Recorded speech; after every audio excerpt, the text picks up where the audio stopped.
Welcome to this segment of Gardening with Insightful Nana. Today we're at a nursery and we're going to be discussing how to pick plants that are healthy, that will succeed in your garden. Here we are at Vineyard Gardens.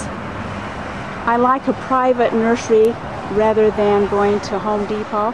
They seem to take better care of their plants, and you find little fresher plants at a private nursery rather than at a real commercial nursery like Home Depot. So this is my suggestion. Find yourself a nice little local nursery and purchase your plants from there.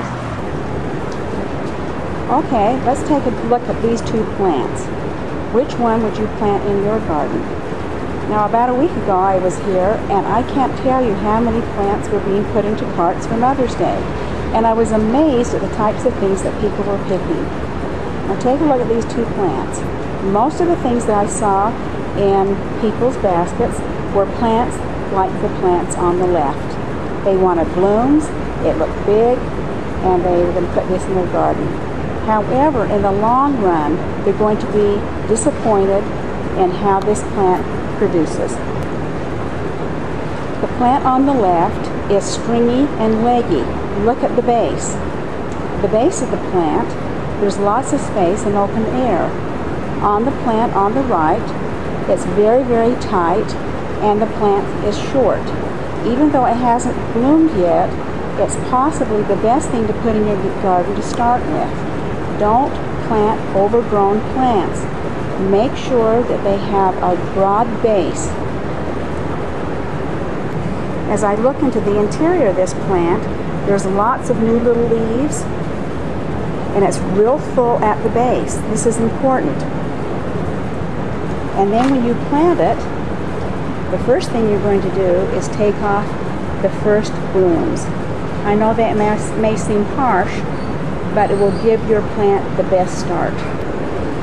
Now these plants are geraniums, so we're going to go around the nursery and pull out several different kinds of plants and show you and give you a choice and show you which is the best plant to buy to put into your garden initially. So first of all, don't pick out leggy, long, overgrown plants. Make sure they have a wide base with lots of leaves, with lots of new leaves beginning to start. That's rule number one. Now in this area we have a lot of begonias, and so some of them are shorter than others, some are a little bit newer, some are older. So we're going to pick out a few here that we feel is the best to put in your garden initially.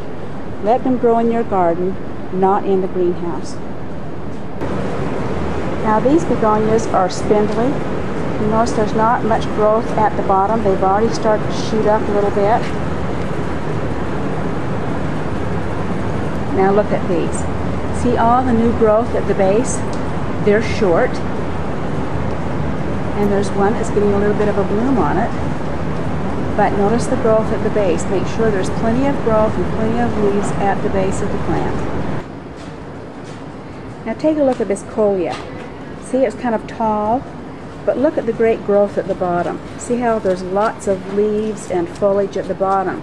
So you could purchase this plant, and then you're just going to clip off the top. You would just clip it off just about that location right there.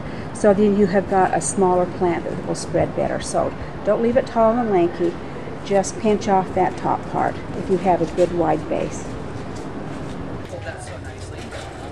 Here we go. Here's some petunias. The petunia on the left is overgrown. It's got blooms. It's spindly. And the white ones on the right, look how nice and full. And lots of blooms. And when you plant those, you're going to pick off those blooms that have already bloomed. And that will cause them to spread even further. You want to spread broad first, and then they can grow tall. My sister Sheila is helping us today, and she's going to make some plant selections. Well, Kathy, I was interested in buying some Nicotiana, which is a part shade and part sun plant, and I have a perfect place for it.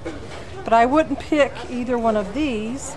I would reach over and pick this one back here. See, they're a little bit shorter and fuller, And then I can just pinch these back really good so they will just spread out and fill my planter up.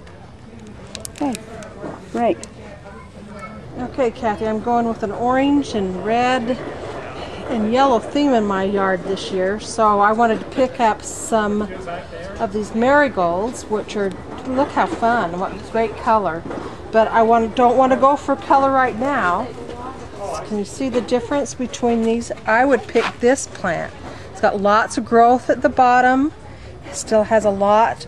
In just a couple of weeks, I'm going to have plenty of blooms and be happy with that. So these are a little bit better deal for me, and I can pinch them back a little bit, get lots of fullness, but definitely leave these bright colors alone for right now.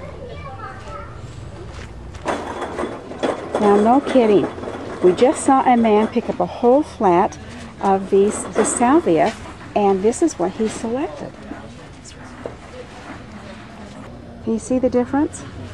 He should have selected these little shorter plants that will give him lots of blooms later after he pinches them back. Look how full and nice they are. These other things are just tall and spindly. But it's amazing when you go by and look in people's carts and see what they pick out. They go for the blooms first rather than the fullness. You need to go to the fullness first, the blooms will come later. All right, Kathy, I've picked out some different tomato plants here that I want to show you. This one is it's a really nice standard celebrity plant, and it's a gorgeous plant. But I want to tell you how to plant these. Now this one I picked because it's a Roma with a lot of little tomatoes on it. But when I plant these, I'm going to plant them way down inside the ground, clear up to here, because this part is going to get roots on it and make a stronger plant. This one I'd plant right up to this top level here, because this bottom's going to get roots. Now we have a container tomato that I found back here, and it looks really lanky, but it's the only one he had back there. But I just take all that length, put it down in the container, and plant right up here to the top. And so we're going to have the exception to the rule here on everything we've told you with a tomato, and you're going to use that tomato deep down in the pot. Now these are heirloom tomatoes with different varieties in there. The same idea, plant right up here to the top. And now I can have these fabulous different tomatoes, heirloom tomatoes, and use those, but I'm just going to plant this part down in the dirt, and this part's going to stick above the ground, and it'll just really take off. Now you have to understand that oftentimes you cannot do this with other kinds of plants, can you, Sheila? No, the tomato plant's an exception to the rule, and so you want to make sure, because it's going to get growth underneath the ground off this stem part. Okay, thank you. Now there's a guy that's coming up here, and we're going to take a look at his selection.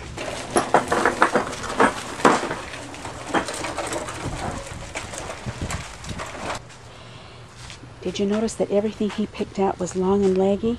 Now this gentleman down here, he's picking out some geraniums, and look what he selected. He selected some that are very, very tight. I hope you've enjoyed this segment of gardening with Insightful Nana. I hope the hints that we have given you on selecting plants has been helpful. You can find me at insightfulnana.com for all kinds of tips on gardening, homemaking, parenting, health and beauty. insightfulnana.com.